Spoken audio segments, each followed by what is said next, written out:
तो इस कहानी की शुरुआत होती है 1975 में, जहां हमें एक सिटी को दिखाया जाता है और यहाँ सिर्फ माफिया की चलती है और इसी वजह से ना तो यहाँ पर एजुकेशन है और ना ही इंसाफ है। और फिर हमें एक कॉलेज को दिखाया जाता है और यहाँ का माहौल भी माफिया गैंग से भरा हुआ था और हर कोई एक दूसरे को मार रहा था। और फिर हमें एक लड़की को दिखाया जाता है जिसका नाम एरन है और वो इनको लड़ने से मना करती है। दरअसल इसने टीचर की नौकरी के लिए आज ही इस कॉलेज में ज्वाइन किया था, लेकिन यहाँ के बच्चे इसे पढ़ने लायक बिल्कुल भी नहीं लग रहे थे, इसलिए वो यहाँ के प्रिंसिपल से इन बच्चों की शिकायत करती है। तो प्रिंसिपल इसको साफ कह देता है कि इन बच्चों को पढ़ाना तुम्हारे बस का काम नहीं है, तुम चाहो तो इसको आज ही छोड़ सकती हो। इस प्रिंसिपल के कहते ही एरन भी इस जॉब को छोड़ देती है। लेकिन जब एरन बाहर आती है तो बहुत से माफिया के बंदे उसका इंतजार कर रहे थे और वो इस लड़की से बदतमीजी करते हैं और फिर एरन भी उनको उंगलियों से एक इशारा करती है और फिर जल्दी से अपनी कार में बैठ जाती है। फिर इन सारे गुंडों को बहुत ज्यादा गुस्सा आ जाता है और वो इसकी कार तोड़ने की कोशिश करते हैं, लेकिन खुशकिस्मती से एरन यहाँ से भाग जाती है।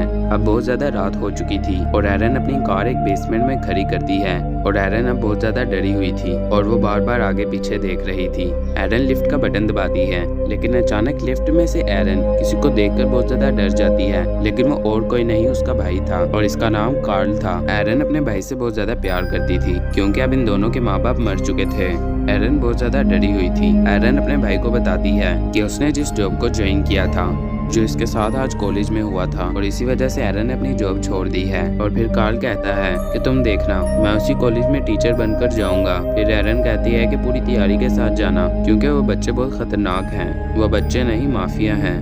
और फिर हमें दिखाया जाता है कि कार्ल एक बोर्ड पर निशाना लगा रहा था, यानी कार्ल वाकई ही उस कॉलेज में जाएगा। कार्ल का एक दोस्त भी था और वो ड्रग्स बेचने का काम करता था। इसके बाद कार्ल को एक लड़के का फोन आता है और ये कार्ल का दोस्त था और वो कार्ल को मिलने के लिए बुलाता है। फिर कार्ल उससे मिलने के लिए एक होटल में जाता है और वो ड्रग्स बेचने का काम करता था और वो कार्ल को भी उसके साथ मिलकर ड्रग्स का काम करने के लिए कहता है। ये सुनकर कार्ल को बहुत गुस्सा आता है और वो अपने दोस्त को पकड़कर मारने लगता है। इसके बाद कार्ल होटल से बाहर आता है तो कार्ल को उसका एक बचपन का दोस्त मिलता है और वो कार्ल को इस सिटी के हालात बताता है कि अगर ज्यादा पैसे कमाने हैं तो ड्रग्स के अलावा और कोई काम नहीं है। और फिर हमें अगले दिन का सीन दिखाया जाता है जहां एरन रनिंग कर रही थी और एक आदमी वहां बैठा उसका इंतजार कर रहा था। और फिर जैसे ही एरन इसके करीब आती है तो वो आदमी इसकी टांग पर एक लोहे की स्टिक मारता है और एरन को बहुत जोर की चोट लगती है और वो नीचे गिर जाती है। और फिर ये एरन को जान से मारता है कि तभी यहाँ कार्ल आकर इसको पीटने लगता है, लेकिन ये आदमी कार्ल पर भी भारी पड़ रहा था और ये स्टिक से कार्ल को भी मारने ही लगा था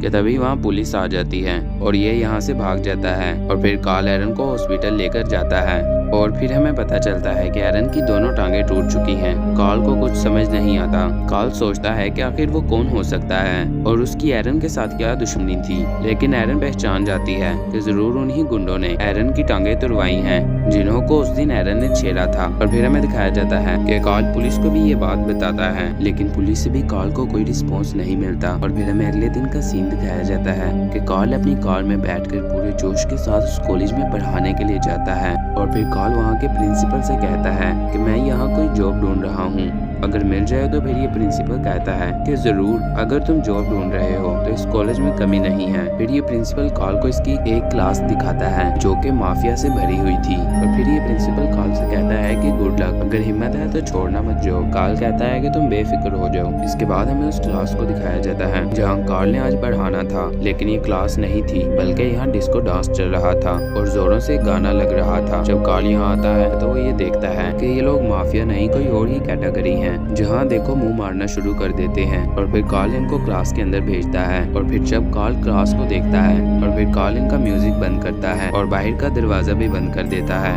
और फिर जब कार्ल व्हाइट बोर्ड पर लिख रहा था तो तभी एक लड़की पीछे से कागज फेंकती है। कार्ल महसूस कर लेता है कि ये लोग ऐसे नहीं मानने वाले। फिर कार्ल इन सबसे कहता है जिसने पढ़ना है वो मेरी क्लास में ही रहे, वरना बाकी जिन्होंने नहीं पढ़ना वो मेरी क्लास से बाहर निकल जाएं। फिर ये सब हाथ ऊपर करके कहते हैं कि हमने नहीं पढ़ना, लेकिन हम क्लास से भी बाहर नहीं जाएंगे। और ये सब कार्ल से बहुत बेइज्जती से पेश आते हैं, लेकिन कार्ल बहुत इजी था और वो इनकी किसी भी बात को माइंड नहीं करता। फिर कार्ल इनसे कहता है चलो मैं तुमसे एक सवाल पूछता हूँ, अमेरिका किसने दरियाफ्त किया। तो वहाँ बैठा एक लड़का कार्ल को रैप सुनाने लगता है और उसी रैप में उसका जवाब भी था। कार्ल को ये अकेला बच्चा सिर्फ पढ़ने वाला लगता है, इसके अलावा सारी क्लास में कोई भी पढ़ना नहीं चाहता। कार्ल प्रिंसिपल से कहता है कि इन बच्चों को थोड़ा स्ट्रिक्ट करने की परमिशन चाहिए। वो प्रिंसिपल कहता है कि जो मर्जी करो इनके साथ, चाहे मांस उतारो चाहे हड्डियां तोड़ो। और फिर हमें दिखाया जाता है कि कार्ल एक बार और प्रैक्टिस कर लेता है क्योंकि उसको प्रिंसिपल से भी परमिशन मिल चुकी थी।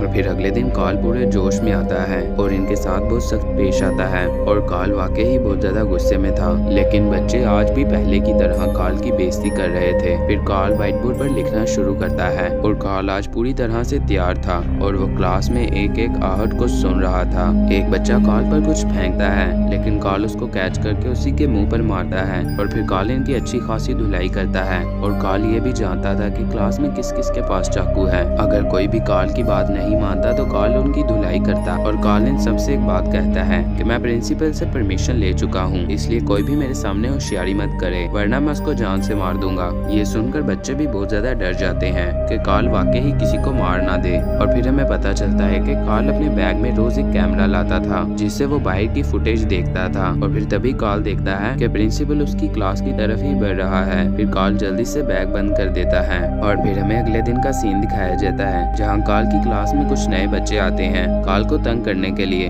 और फिर कार्ल उन्हीं में से एक लड़के को एक सवाल हल करने के लिए कहता है। सवाल हल करने के बाद कार्ल जब उसकी तरफ देखता है तो उसने अपनी ही कोई एल्गोरिथम बनाई हुई थी। कार्ल इन सबको एक लेक्चर देता है और कार्ल इनसे कहता है कि मैं बुरा नहीं हूँ लेकिन आप लोग मुझे बुरा बना रहे हो। तब बच्चे अब सीरियस हो जाते हैं और फिर थोड़ी देर बाद ये सारी क्लास खाली हो जाती है और कार्ल यहीं पर इन बच्चों की जगह पर बैठा हुआ सोच रहा था कि वो प्रिंसिपल इन बच्चों को इतना फ्री क्यों रखता है और उनको हथियार कॉलेज में क्यों लाने देता है। और तभी वहाँ प्रिंसिपल टपक पड़ता है और वो कार्ल से ये कहकर चला जाता है कि बच्चों को मारा मत करो। कार्ल उस प्रिंसिपल की हाँ में हाँ मिला देता है। कार्ल को अब उस प्रिंसिपल पर थोड़ा थोड़ा शक होता है, इसीलिए कार्ल ने इस पूरे कॉलेज में हर जगह कैमरे लगाए हुए थे और कार्ल इसी प्रिंसिपल पर नजर रखता था। इन कैमरों के साथ स्पीकर भी लगे हुए थे। और तभी कार्ल ये देखता है कि एक प्रिंसिपल रूम में जाकर एक स्टूडेंट से इशारों में कहता है कि नए टीचर को मार दो। और फिर जब ये लड़का इस रूम से भागकर बाहर निकलता है तो कार्ल का शक पूरा हो जाता है। और फिर हमें कॉलेज के बाहर दिखाया जाता है जहाँ कुछ बच्चे खेल रहे थे और बाकी सब अपने घर जा चुके थे। और फिर तभी वहाँ एक कार आती है जिसमें 3-4 लोग गन लेकर बैठे हुए थे और वो कार्ल के आने का इंतजार कर रहे थे। और इनमें से एक लड़का जिसका नाम विक्टर है वो इन सबसे कहता है जैसे ही वो बाहर आएगा तो बिना सोचे समझे उसको शूट कर देना, तरह हमारा मिशन कंप्लीट हो जाएगा। लेकिन कार्ल भी किसी से कम नहीं था और वो बुलेट प्रूफ जैकेट पहन रहा था। और फिर जब कार्ल कॉलेज से बाहर आता है तो कार्ल इनको पता ही नहीं चलने देता कि कार्ल ने इनको देख लिया था। और फिर कार्ल वापस कॉलेज की तरफ भागता है। ये देखकर विक्टर को बहुत गुस्सा आता है और वो जल्दी से कार से बाहर निकलकर कार्ल के पीछे भागता है और ये सभी कार्ल को जान से मारना चाहते थे। और फिर हमें प्रिंसिपल को दिखाया जाता है कॉलेज के गार्ड्स को भी कार्ल को मारने के लिए कहता है। और फिर कार्ल एक रूम में जाता है और कार्ल एक लड़की से कहता है कि जल्दी से छुप जाओ। वो लड़की छुप जाती है और फिर कार्ल भी जल्दी से छुप जाता है। और तभी ये गुंडे भी आ जाते हैं और ये कार्ल को ढूंढने लगते हैं कि तभी कार्ल पीछे से निकलकर एक बंदे पर एम कर लेता है और इन सबको अपनी गन एक टेबल पर रखने के लिए कहता है।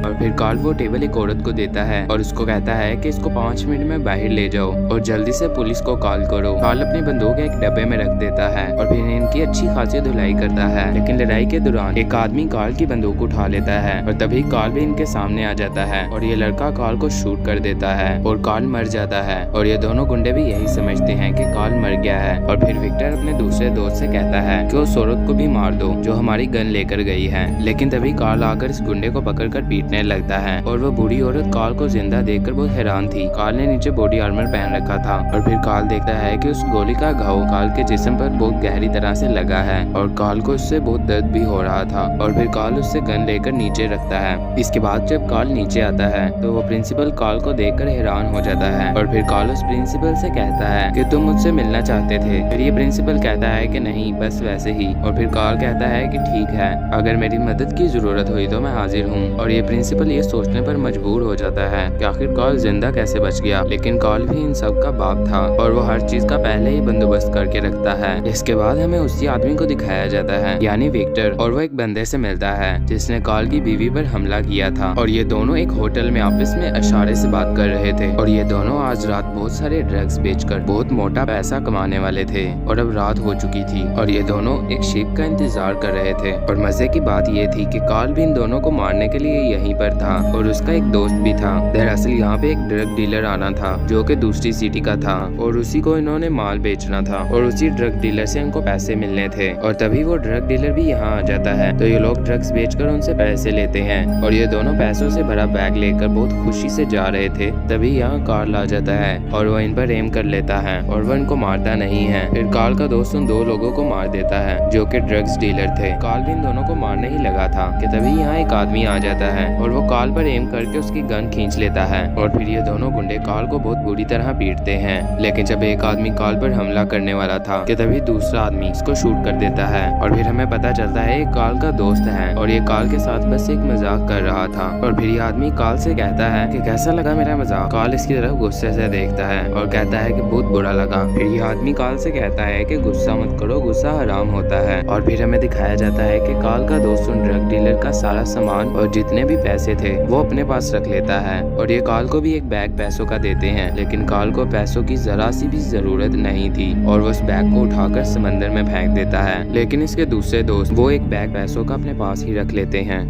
खैर इसके बाद हमें प्रिंसिपल को उसके घर बैठा हुआ दिखाया जाता है और वो न्यूज सुन रहा था जो कल रात कार्ल और उसके दोस्तों ने ड्रग डीलर्स को मार दिया था। पुलिस वाले भी इससे बहुत ज्यादा खुश थे क्योंकि क्राइम खुद ब खुद ही इस शहर से खत्म हो रहा था और ये तो अच्छी बात थी। लेकिन प्रिंसिपल को ये सुनकर शौक लगता है। फिर हमें दिखाया जाता है कि प्रिंसिपल एक बंदे से बात करता है और ये वो था जिसके बंदे रात को मार दिए गए थे और प्रिंसिपल ने ही उसको ड्रग्स देने थे। और प्रिंसिपल एक बहुत बड़ा ड्रग्स का कारोबार करता था और इसने कॉलेज के नीचे ही एक बेसमेंट रखी हुई थी जिसमें ये सारा माल ट्रांसफॉर्म करवाता था। और अब ये गुंडे जिनके बंदे मारे गए हैं इन लोगों को अब ये लग रहा था कि प्रिंसिपल ने ही इनके आदमी को मारा है और इसी वजह से ये गुंडे प्रिंसिपल के सगे भाई को ही मार देते हैं। और फिर हमें दिखाया जाता है कि पूरा कॉलेज खाली पड़ा है और सिर्फ अकेला विक्टर ही इस कॉलेज में था और पता नहीं क्यों प्रिंसिपल विक्टर को पकड़कर बहुत बुरी तरह पीटने लगता है। इसके बाद हमें ये सीन कट करके कार्ल को दिखाया जाता है जो कि एक बंदे से प्रिंसिपल के बारे में पूछताछ कर रहा था कि वो कैसा बंदा है। तो ये बंदा कार्ल को बताता है कि प्रिंसिपल तो कई सालों से ड्रग्स का कारोबार करता है और इस सिटी के सारे क्राइम सिर्फ उसी की वजह से होते हैं। कार्ल को ये सुनकर शौक लगता है। और फिर हमें दिखाया जाता है कि प्रिंसिपल बहुत ज्यादा ड्रग्स के कारण कॉलेज के अंदर रखवा रहा था और वो लोगों से ये कहकर कॉलेज के अंदर रखवा रहा था कि ये कॉलेज का ही पढ़ने लिखने का सामान है। फिर इसके बाद हमें रात का सीन दिखाया जाता है और फिर हमें कार्ल को दिखाया जाता है जो कि आज रात फिर अपने दोस्त के साथ मिलकर उन ड्रग्स डीलर को मारने जा रहा था और एक कार भी कार्ल का पीछा कर रही थी। लेकिन कार्ल को पता भी नहीं था कि तभी एक कार कार्ल के पास आती है और उसमें से एक बंदा निकलकर कार्ल पर फायर करता है। कार्ल को एक भी गोली नहीं लगती लेकिन उसकी कार जाकर एक घर में भिड़ जाती है और फिर हमें पता चलता है कि ये सब उसी प्रिंसिपल ने करवाया था। अब प्रिंसिपल बहुत ज्यादा खुश था क्योंकि उसके रास्ते में आने वाला पत्थर अब हट चुका था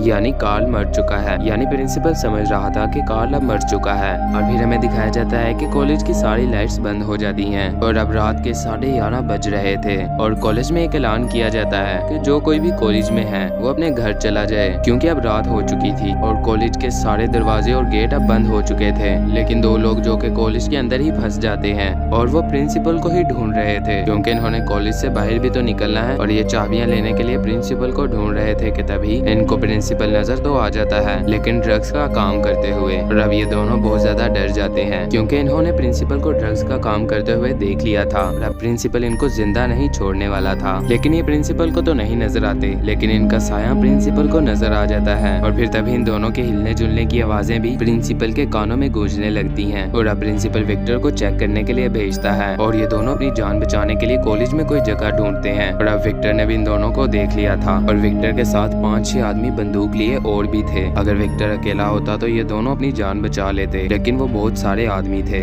और उन्होंने इनको ढूंढ ही लेना था। फिर तभी ये दोनों एक जगह छुप तो जाते हैं लेकिन सुबह होने से पहले उन्होंने इनको ढूंढ ही लेना था। इसलिए ये आदमी इस लड़की से कहता है कि तुम सारी रात यहीं छुपे रहना और सुबह होते ही इस कॉलेज से बाहर निकलना। और फिर ये आदमी सीढ़ियों पर जाकर थोड़ा सा शोर करता है। को पता तो था कि ये आज बचने नहीं वाला, क्योंकि भागने की कोई जगह नहीं थी और कॉलेज के सारे दरवाजे भी बंद थे, लेकिन ये फिर भी अपनी जान दांव पर लगा देता है और ये भागते भागते एक प्लेग्राउंड में पहुंचता है। लेकिन तभी सामने से प्रिंसिपल आ जाता है और जब ये पीछे देखता है तो पीछे वो सारे गुंडे आ जाते हैं। खैर, इसके बाद हमें अगले दिन का सीन दिखाया जाता है और पूरे कॉलेज में सिर्फ सन्नाटा था और पता नहीं क्यों एक आदमी कॉलेज के बाहर खड़ा बाजा बजा रहा था।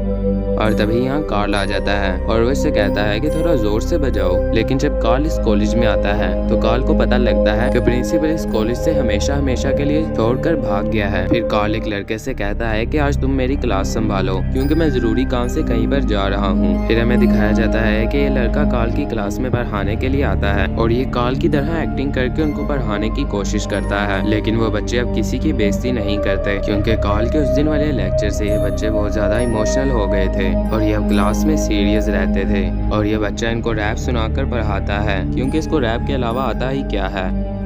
कि तभी वहाँ एक लड़की आ जाती है। ये वही लड़की थी जिसने कल रात अपनी जान बचाई थी और अब ये लड़की प्रिंसिपल के काले करतूत मिस्टर कार्ल को बताने के लिए आई थी। लेकिन ये लड़का, जिसका नाम कैरेंज था, वो कहता है कि मिस्टर कार्ल तो किसी जरूरी काम से यहाँ से चले गए हैं। इनको लगता है कि कार्ल अपने घर ही गया होगा, इसलिए ये कार्ल के घर चल पड़ते हैं। फिर जब ये दरवाजा खोलकर ऊपर मिस्टर कार्ल से मिलने के लिए जाते हैं तो विक्टर इनके हाथ पैर बांधकर इनको एक जगह बैठा देता है और विक्टर पहले से ही यहाँ पर मौजूद था। इसके बाद हमें कार्ल को दिखाया जाता है जो कि एक जरूरी काम से एक ग्राउंड में बेसबॉल खेलने आया था, लेकिन वहाँ एक आदमी अकेला ही बेसबॉल खेल रहा था। कि तभी कार्ल उससे पूछता है कि प्रिंसिपल कहाँ है, तो वो आदमी ये मानने से इनकार कर देता है कि वो प्रिंसिपल को जानता है। फिर कार्ल इससे कहता है कि ज्यादा स्मार्ट मत बनो, वरना मुझे तुम्हारी धुलाई करनी पड़ेगी।